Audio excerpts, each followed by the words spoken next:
জুলাই গণঅভ্যুত্থানের অন্যতম সমন্বয়ক এবং ইনকিলাব মঞ্চের মুখপাত্র ওসমান হাদির হামলাকারীদের ধরতে সরকার সর্বোচ্চ চেষ্টা করছে বলে জানিয়েছেন তথ্য ও সম্প্রচার উপদেষ্টা সৈয়দা রিজওয়ানা হাসান। তিনি আজ সচিবালয়ে তথ্য ও সম্প্রচার মন্ত্রণালয়ের কর্মকর্তাদের সাথে মতবিনিময়ের সভা শেষে সাংবাদিকদের একথা জানান। এ সময় তথ্য ও সম্প্রচার সচিব মাহবুবা ফারজানা সহ মন্ত্রণালয়ের ঊর্ধ্বতন কর্মকর্তাগণ উপস্থিত ছিলেন। আসন্ন জাতীয় সংসদ নির্বাচন ঘোষিত সময়ে হবে উল্লেখ করে উপদেষ্টা বলেন, সরকার জনগণকে সাথে নিয়ে নির্বাচনের মাধ্যমে এ ধরনের হীন, কাপুরুষোচিত এবং চক্রান্তমূলক আক্রমণের সঠিক জবাব দেবে।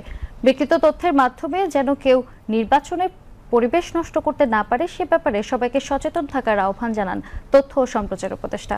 গণমাধ্যম গণতন্ত্রের চর্চায় সব সময় বলিষ্ঠ ভূমিকা রেখেছে মন্তব্য করে তিনি বলেন, জুলাই আন্দোলনের সময় সেটার ব্যত্যয় ঘটেছে।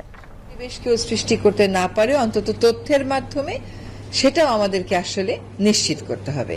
আমরা আমাদের গণমাধ্যমকে শক্তিশালী দেখতে চাই, আমরা আমাদের গণমাধ্যমকে গণমুখী দেখতে চাই, আমরা আমাদের গণমাধ্যমকে যেভাবে সরকারের পর্যায় থেকে তথ্য দিয়ে সহায়তা করা সেটা করতে চাই।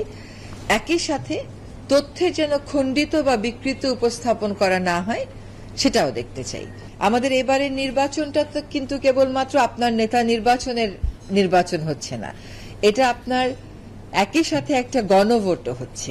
কাজে সেই গণভোটের বার্তাগুলো আমরা কেমন ভাবে মানুষের কাছে পৌঁছে দেব, ভোটারদেরকে আমরা কেমন করে সাহায্য করব তাদের মতামত গ্রহণ করার ক্ষেত্রে, এটা একটা অনেক বড় কাজ এবং একসাথে করলে সহজ কাজ, একসাথে না করলে কঠিন কাজ। কাজে এই কাজটা আমাদেরকে করতে হবে, এটা আমাদের জন্য একটা সুযোগ।